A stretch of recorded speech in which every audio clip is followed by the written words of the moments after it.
Okay, so next up we have a very obvious and natural question, and it is, why are we even using JavaScript or a browser in the very first place? Well, you can use very much other powerful tools to make your machine learning code work like an absolute piece of cake, but why are we using JavaScript or a browser?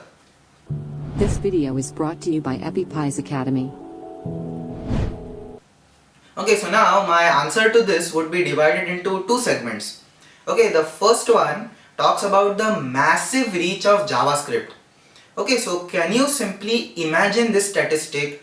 Well, on an average, for every alive person out there on planet Earth using internet, there are 2 to 3 devices which use JavaScript in some or the other way. This is simply huge when you consider basically the range or the outreach of a particular programming language. This is simply huge. And when you have a good amount of expertise on building programs for JavaScript, then essentially you have a very important skill added in for yourself, which can enable you to basically create good products in the near future. And the demand for these particular products in the near future will simply rise exponentially, because currently if you look at it, you have machine learning which is starting to get mass adoption, and then you have JavaScript which has such a huge outreach. And if you can learn something which can combine both of these domains together, then I simply think that you have something which has huge demand in the future. Okay, so then the next reason which I would like to talk about is the process of basically easing out the entire cycle of software development.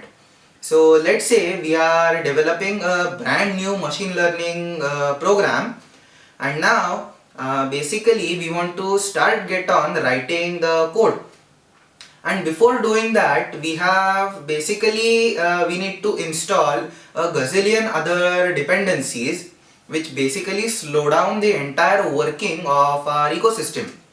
Okay, so if you look at it, like if you want to run TensorFlow on Python, then basically you have to first set up a virtual environment. Then you need to install TensorFlow on your local system in that virtual environment.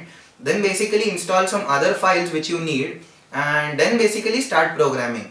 And this is an immense starting block when you want to basically immediately go on dive into the code. Instead, when you are working on JavaScript, as we have did in this particular course, you just need to import one particular line, and the import file or the entire TensorFlow JavaScript file comes flying from the internet on your particular machine, and then you can simply use it to write whatever code that you want.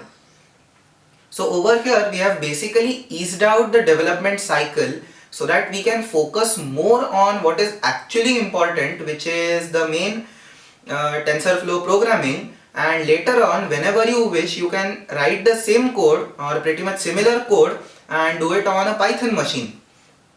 Okay, so with this out of the way, now let's actually discuss about what some guidelines for this course should actually be.